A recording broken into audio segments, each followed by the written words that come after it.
And we're back with even more Shacknews awards to hand out. So we've been doing this one for a few years, I think. Best online presentation.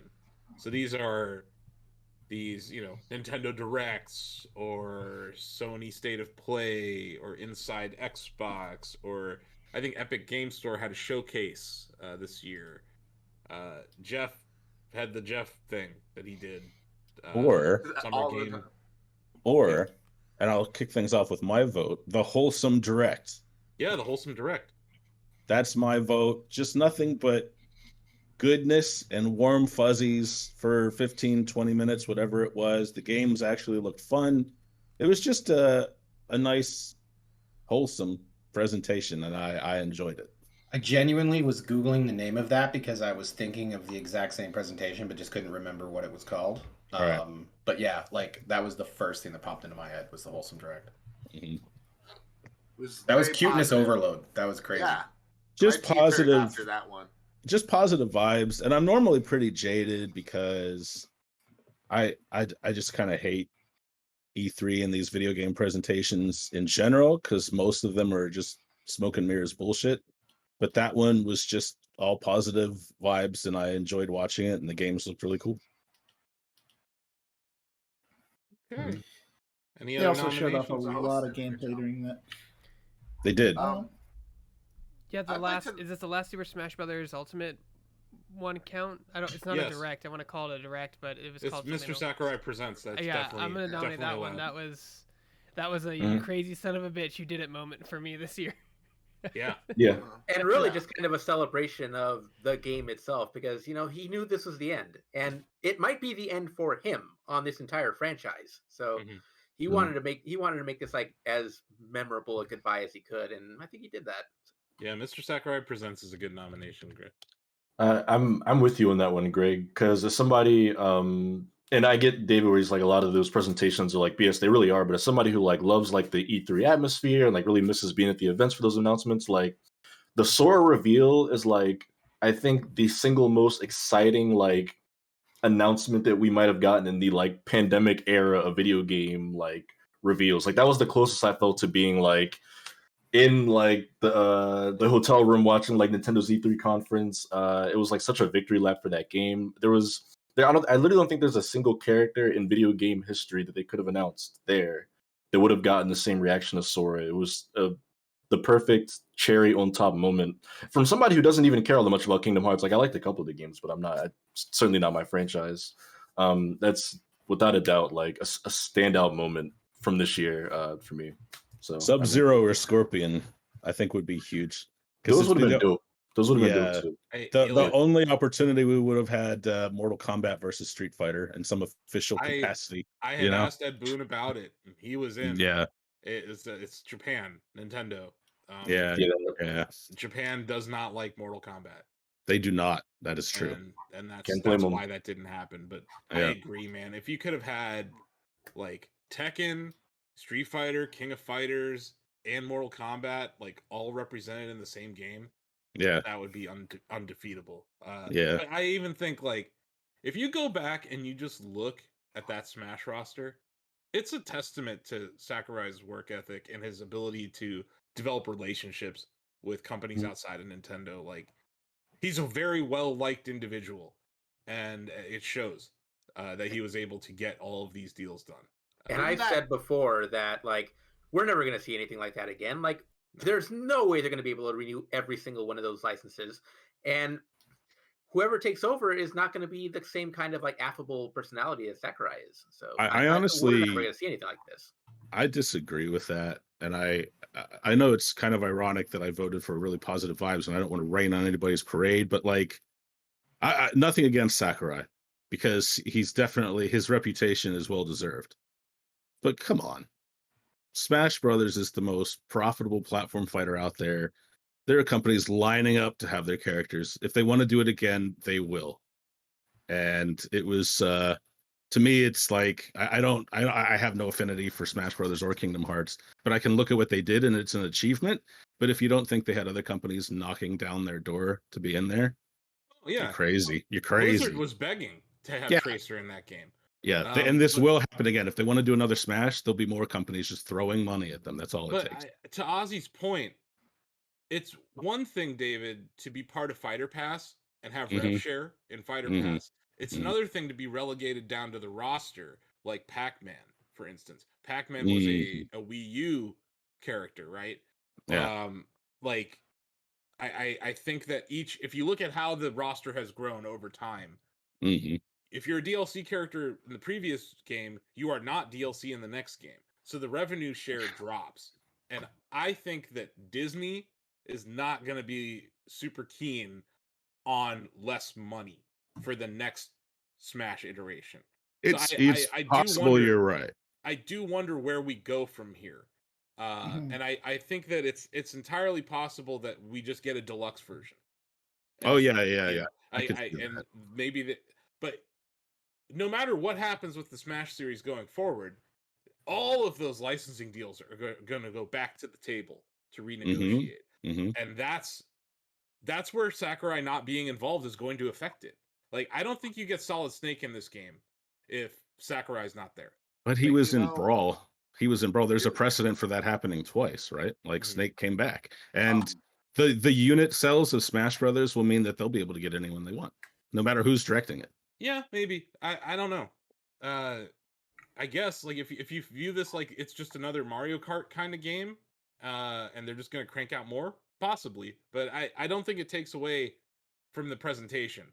And no, it doesn't take away from the presentation. I disagree with because it has happened twice. Like, everyone lost their minds when Snake was in Brawl. Now, Brawl sucked, obviously, but he did come back. So there's a precedent for them getting these licenses again. That's what I'm saying. Every single game is just built on its roster and kept building. But I really think that we may be at a critical mass here, just based on the amount of money that has to be shared here, and the greediness of some of the partners.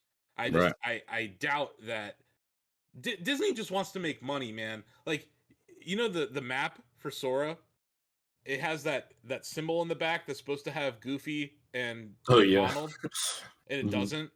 Like, they're like, no, that'll cost you more. You know what I mean? So it's like the amount of work to get this through over the goal line, I think is just I don't know if we're gonna see it again.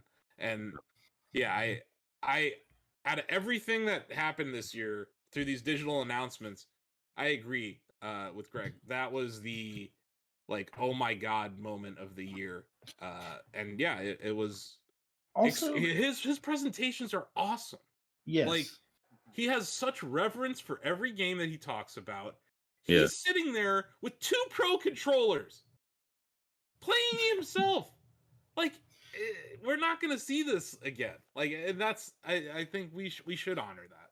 And also, like, his like you said, like, he has reverence for it, and like the in this last presentation, just like the goodbye to Super Smash Bros. Ultimate, like the bookend, the final chapter, him actually saying, "This is it. This is over."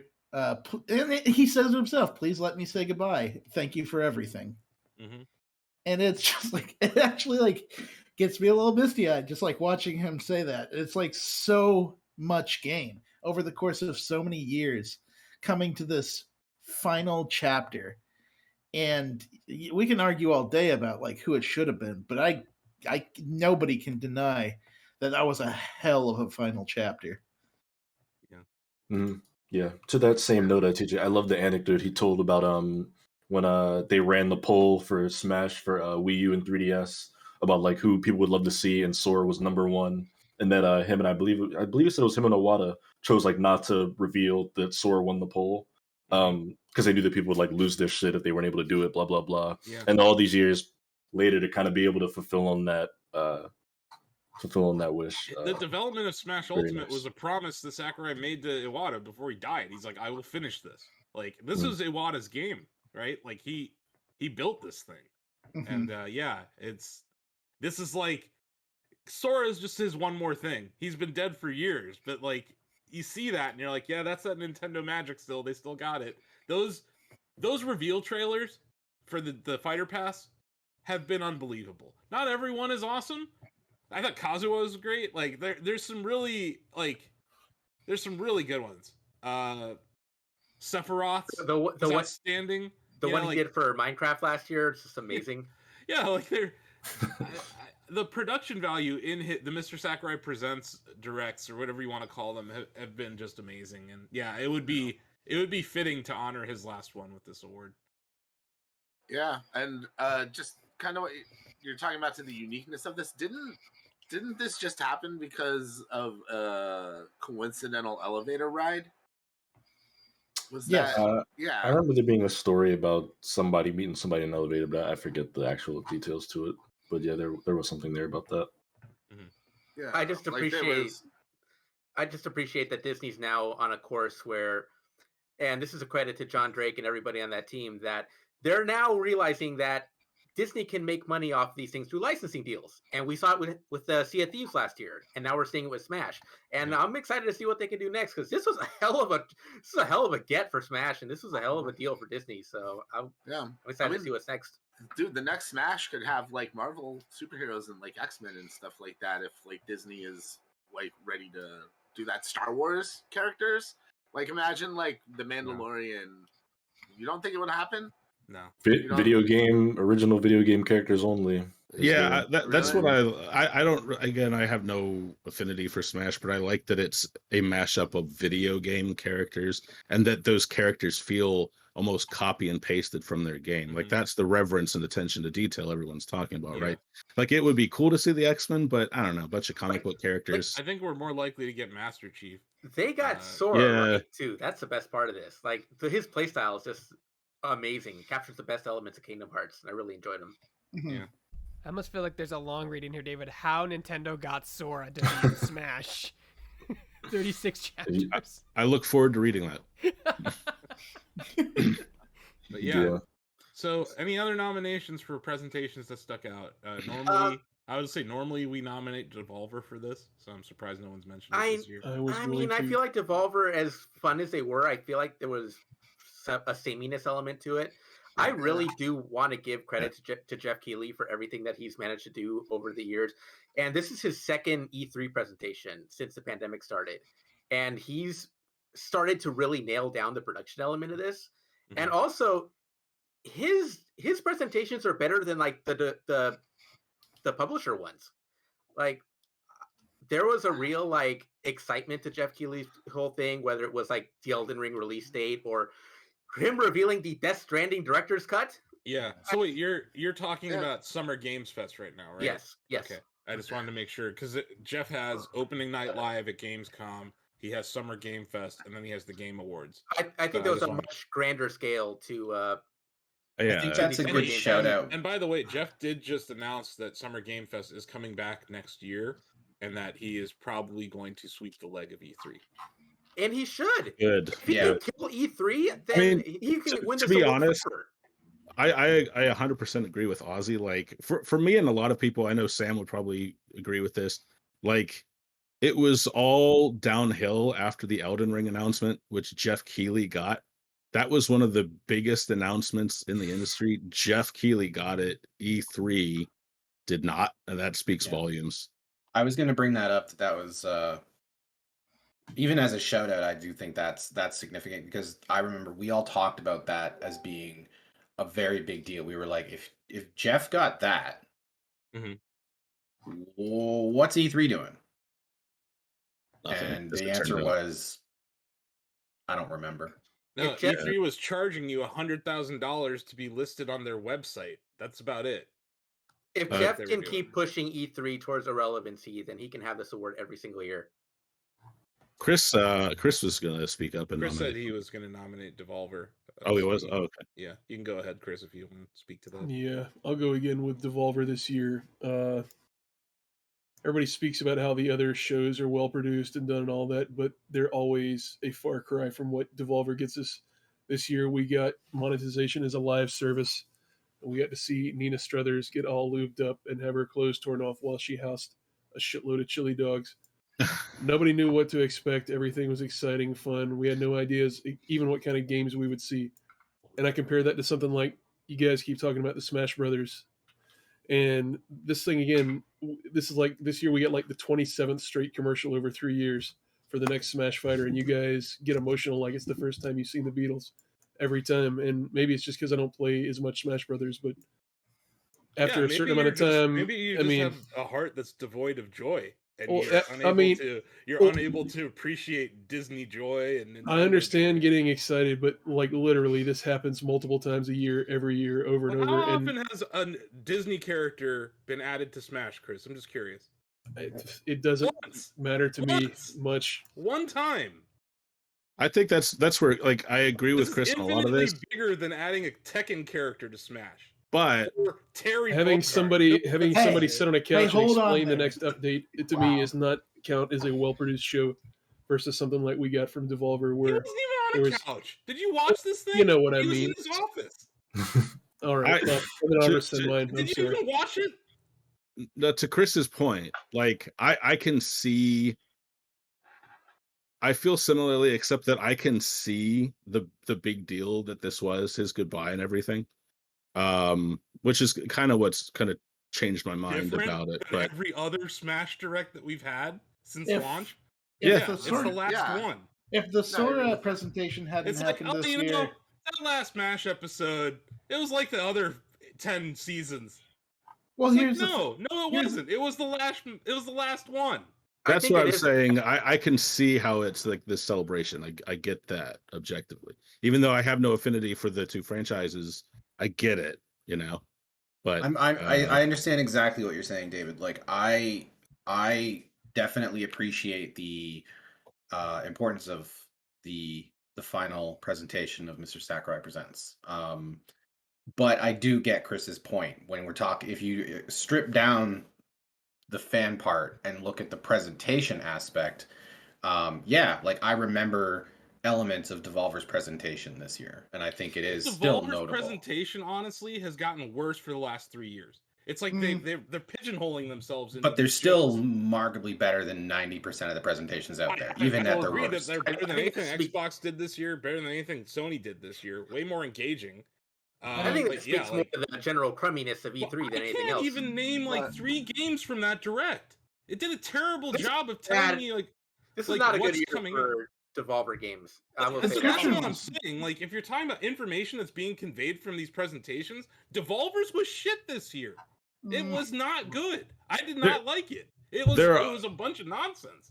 There are other aspects to this. It was even worse because it was just 10 fake headlines. It was just worthless. So it's like they're smelling their farts too much over there.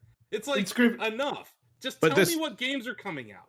That's not the only facet of the presentation award, though, right? Like, it can be, like, for example, I couldn't name a lot of the games from the Wholesome Direct, but it was the positive energy of the presentation. Right. Hey, here's this game. It's coming out X. Like, the Wholesome Direct did a great job of that. Wholesome Direct's problem was... If you're doing a video game online presentation, and I can't tell you a single game or release date from your presentation, you did a shit job. The thing with Wholesome Direct was that they went a mile a minute, and that was something that they'll hopefully fix next year. But this year, it was I can't remember anything because you came at me with 100 games in 30 minutes. Yeah, it felt like I was in Clockwork Orange that day, where my eyes were open, and I was just forced to consume trailers after trailer after trailer. And I agree, Ozzy, that there's a cadence that can be hit that does a better job of explaining things. And once again, having a Direct just about one thing is very helpful. And Nintendo, who invented this format, has done a better job than a lot of other companies at explaining, here's Metroid, here's Animal Crossing, here's Smash, and I just, I don't. If it wasn't for the Sora. Sora's not even the most memorable character they've had. I think in the last year, I would say Sephiroth was a bigger deal than Sora, but it's the finality of this one, and this being the last one in the celebration of the franchise as a whole that I think makes it a better presentation overall. If it wasn't for Sora's, if it wasn't for the last Mr. Sakurai happening this year, I would probably be in the Devolver camp, because Nina Struthers' sleeves coming off for Chili Dog Time was the most popped I got for E3 out of everything, including Elden Ring being announced. But it's the difference between the Beatles playing and a Beatles farewell tour. that is what that's what the Sora presentation was. I think they're all notable for different reasons. Like the Sakurai argument is sound, and I appreciate it. And the Wholesome Direct argument to me is very sound, and I appreciate it because I can't tell you anything about what came through the Wholesome Direct, but I remembered it because of the way that it was positive in the vibes, and that's what stands out to me. But I also, again, I don't argue that Devolver, like, I don't know what the fuck they talked about, but I remember sleeves and I remember hot dogs, and I appreciated that a hell of a lot more than I appreciated a bunch of Nintendo Directs that throw 50 games at me in 20 minutes, which is, Nintendo doesn't just do it right, they also do it very wrong sometimes if we're going to use the fact that... It's funny that you say that, because literally every other platform, even Devolver, and Shacknews, have put Direct after our name, because they invented this whole style of presentation. Not saying they didn't invent it. They're the first ones to be like, you know what, E3? We're done with press conferences. And, like, sometimes they have a lot to announce. But my point is that they do have focused Directs. And yes, they do. I can think, like, you know what was announced at that Direct? Metroid. You know? Like, I can actually remember something from the E3 Direct.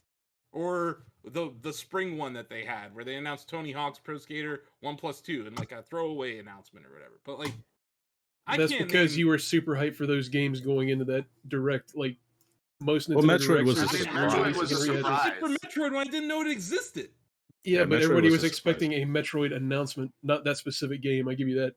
I don't know. That's a bullshit argument. I was excited for Metroid Dread before it existed. No, a Metroid game. Like it was possible they might have talked about Metroid Prime 4. I think. It was rumored. We had already pre-written the articles about where was Metroid at the Direct. I could give a shit about Kingdom Hearts. Do not like that game at all. Right. Oh, that's a personal attack. I know, Ozzy. I'm there with you. This man is fighting Terry Bogard and Disney and Devolver. He's just going to war on all the hills. My point is that I can look at Sakurai Sora presentation and be like, yeah, that's the biggest thing that happened in online presentations this year. Because even if I fucking hate the game, even if I hate the character, even if I suck at Smash, I can look at that and be like, that was fucking huge. Like, you can look at... No one's still talking about Devolver's Direct.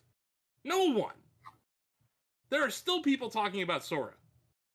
Like, I think if they actually released Shadow Warrior 3, I think more people would be talking about Devolver's Direct, but I didn't get Shadow Warrior 3 this year. So their trailer where they announced the delay of Shadow Warrior 3 was better than the Direct, in my opinion. I appreciated that trailer for the delay better. It was like, that was more like the Devolver I know and love. So normally I'm with Chris like every year on Devolver. This year did not feel as congruent as last year's. Like I felt like there was no, like I felt like the plot wasn't really there, and it was the punchline was a really bad NFT joke. They've had better. They've had better. That's what I'm saying. It's just lazy. I'm not saying the production value was bad. The actual script just did not seem as good. It didn't land. Devolver Direct. Like non-fuck withable tape. That's what they came up with, and like that's what they like. That's what they did. Is they like made a one-off tape that they sold online, and that really doesn't have anything to do with any of their games. Like it's like it really did seem like Devolver was sniffing their own farts this year. I agree with you, Asif. And not to say I hate Devolver, and no, I mean, like you look at all that crazy shit that happened. It was amusing, it was entertaining, but yeah, it was mostly just it was pyrotechnics at a rock and roll show, but there was no music. I will say that. I'm sorry, Blake. I will say that I hope that Limited Run's presentation, which wasn't particularly like great, but there's a foundation for something really good, and they're trying that Devolver formula, and I kind of hope that pushes Devolver to be better next year. Yeah, and I like the products that Limited Run was talking about, at least. Like, they did a good job of talking about all the River City Girls stuff they announced. I remember that they announced that River City Girls. I'm with Ozzy, though. Like, that's a company I can actually get behind, and if I think they know what they need to improve on, and they'll probably have a much better showing next year. I do get, like, the idea of just watching presentations for the fun. Like I don't remember anything announced during Limited Run's presentation either, but I remember thinking like I like this company and they're passionate about the products they're re-releasing, and so I'm eager to see their presentation next year. Just Yeah, because that if was they their can, first try. that was their Right? first try. You know, that Like, was their first try. I'm willing to give a company a benefit of the doubt when it's their first Yeah, yeah. online event. When you're Yeah. Devolver and you have set a very high bar, you've won this category multiple years at Shacknews. I think that there is a higher standard for your presentation. Personally, I don't feel like they did enough to win this. Having said that, they're still better than 90% of the E3 directs we saw. Definitely. We're not even talking about Sony or Xbox here. And we're not even talking about most of the Nintendo's directs. We're talking about one Nintendo presentation. Square Enix's wet fart of an E3 show. Like, chaos! I know you guys said all the games were not memorable crap, but those were the ones I was looking most forward to, at least in the Devolver show. It was the first time we got to see Death's Door, Inscription, and Trek to Yomi was my favorite reveal of all of E3, so it still stuck out for me. I didn't think they were all garbage games. I think it just depends on the person, right? I just said that they spent infinitely more time smelling their farts than talking about games because they don't have a lot of games this year. I think that was part of it. It felt like less full of information than previous Devolver Directs. And to Blake's point, the punchline was lame. That's my take. But yeah, I don't know. Do we have any other nominations? Right now we have the Wholesome Direct, Mr. Sakurai Presents, Devolver Direct, Summer Game Fest. I think that's it. Good. Okay. I want to make sure we get if Sam voted on this, we get Sam's. He did. He voted for Sam, the Wholesome Direct. I think he filled everything out. So what a top boy. Yeah. So we got one vote for the Wholesome Direct from Sam. I want to. Do you mind if I start this off? Yeah, sure. Go for it, David. As much as I really don't care for Smash or Kingdom Hearts, I was convinced by the magnitude of Sakurai kind of bidding farewell to this franchise and Nintendo finally unchaining him from his desk. Because I'm sure as much as he loves this franchise, he's a creative person, and no creative person wants to be stuck doing the same damn thing for as long as he's been doing it. So yeah, I'll vote for Mr. Sakurai's goodbye. Okay, so we got one for Sakurai. Donovan, what you got? Definitely Sakurai, far and away favorite of the year. 2 for Sakurai. Greg, you nominated Sakurai, so I'm guessing you're voting for him. Yep. Okay. TJ, what you got? Sakurai. That was the farewell tour I wanted. Mm-hmm. Ozzy, what you got? Smash and Kingdom Hearts are two of my favorite things in all of gaming, but I can't ignore the jumps that Jeff Keighley has been taking. So I'm going to say Summer Game Fest. Okay. Bill. I didn't see this one coming, but when someone nominated Jeff, the Elden Ring announcement was more exciting to me even than the Wholesome Direct, and more notable than, at least for me, than Smash. But this is really tough because I almost voted for Sakurai based on the fact that TJ was emotional. That really spoke to me, but I'm going to go with Summer Game Fest, Elden Ring. Blake, what you got? Yeah, man. Hey, I like Smash. I'm not the hugest fan. I never played Kingdom Hearts. Was really hoping for Crash Bandicoot, but man, that was Sakurai's swan song, and like that man has worked so damn hard. That actually would have been amazing, Blake. Could you imagine like Mario versus Sonic versus Crash Bandicoot? That's exactly it. That's the console wars right there, man. Man, I would be. I don't know. That would have flipped, and it's what I've been asking for. But like, I'll take it, man. I understand why Sora is a big deal, and I understand that it's a huge deal. That like this is Sakurai's goodbye. It's like this was like a big, huge Herculean effort to put this many franchises into one game. And to be finally done with that, and to like look at everything that he's done, I feel like he deserves our respect and our vote this year. Hey Chris, you're voting for Devolver, right? Yes. And I'm voting for Smash. Mr. Sakurai Presents. So it's 7-2 for Jeff, to 1-1 for the Wholesome Direct and Devolver. like I said, I tend to like the Devolver presentations. I just thought this year was kind of a wet fart. I was not into it. They had moments. It definitely had memeable moments. But yeah. Also, shout out to Greg for helping me edit the Shacknews Direct. Appreciate it, dude. Once again, we have nominated Greg? No. But the Barack Obama policy of not awarding ourselves things, I actually thought the Shacknews Direct was great. I had a genuinely tough time with this one because if it was a tie, then I would have had to lean Sakurai because it was neck and neck for me. Like, TJ really got me with the fact that it meant that much to him that it really resonated the importance of that. Mr. Sakurai Presents. If you read his words, because it was obviously translated. Yeah. If you read his words at the beginning of that presentation, it's hard not to feel something for him. That gets me. I'm an emotional man. He is, but the fact that I knew it was going to win at that point, I voted. Sakurai's not an emotional human being. Yeah. He's not, and he actually did show emotion. There's a lot of Japanese devs are pretty stoic, but he actually showed emotion in that presentation and gratitude to the community, and it's rare to see that. I was lucky because my vote wasn't going to tip things. So, but yeah, shout out to Jeff. Everything Jeff's doing is great. He's the God Emperor of video games, and we obviously sit at his altar as the Shacknews Awards. But yeah, please do better than Imagine Dragons next year. Thank you. Yeah, that's the one thing. Jeff isn't gonna get my vote for any presentations when I know I have to sit through Sting and Imagine Dragons next week. I do take some issue with the Devolver thing being labeled as self-important or fart sniffing when we're holding up Jeff Keighley as the bastion of all that's the savior of E3 and all this, when that show every year is literal fart sniffing and an industry that never really goes after itself.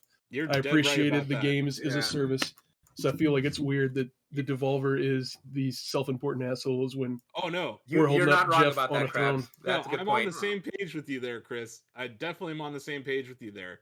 And we're also, if you're voting for the Summer Game Fest, you're really voting for paid advertising a lot of the time. This is he got these hookups because of the Game Award power. It's not like he dreamed as a boy that he would take down E3. No, he literally gets paid. But if he does, that'd be great. Every single thing you see on Summer Game Fest is at least 6 figures. I'm sure to even be on that. And to me, I don't want to give an award to a paid advertisement. At least in the case of these other announcements that we made, these are, in the case of Wholesome, that's an entity that's there to promote indie games. In the case of Nintendo, they were promoting themselves. In the case of Devolver, they're promoting themselves. I think it's a little different when you're watching a paid advertisement. And that's what every Jeff Keighley production is. Like, I'm sorry. Yeah, we're gonna get like 15 minutes of awards in like 3 hours. And then I will say this: the Game Awards, the results of those are skewed by the nature of it being promoted content. Yeah. And I agree with you, Chris. Like, it's weird to see that get more votes than Devolver there, but happy to see Sakurai won because all he did was just introduce a pre-made trailer for the game. It wasn't like there was a whole setup going into Elden Ring, or of course I'm glad he didn't make us sit through somebody playing a violin before it got done, but that's always a threat when it comes to Uncle Jeff. Yeah. I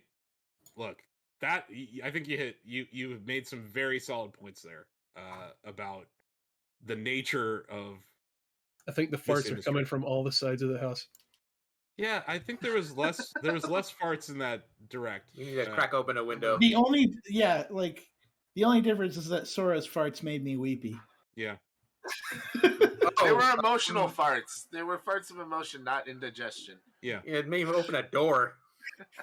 So maybe next year we'll have a fart sniffing category. But right now, Indian food. To defend my indefensible vote, I wasn't voting for Jeff so much as the fact that I was like, oh yeah, I was super stoked about the Elden Ring. But for someone who's super stoked, I'm gonna have to call you out on this. For someone who's super stoked about Elden Ring, have you beaten any Souls games? I was just telling these guys before you got here that I was committed to beating Elden Ring. But I've never beaten a Souls game, no. That's weird. It's a little weird. Why? About Elden Ring when Nah, you don't have. You don't have to have beaten those games to appreciate what they played. Don't worry about the Souls. No, I played. It's better than the others. Yeah. I played Dark Souls 3. I played last year. I played David. Demon Souls. Demon Souls. And the thing is, it's one of those things where I'm doing myself a disservice because I absolutely know I will love those games. They are the kind of games that have storytelling lore that I'll absolutely adore, and I'm not playing them enough, and I've just committed to fixing that with Elden Ring. So I mean, there you go. The way I see it, you're doing it the right way because it's a new franchise. You don't have to understand anything going into it, and you get to skip all the let's admit it, David. You get to skip all the unfortunate aspects that we had to grind through to get here and to experience the optimized thing.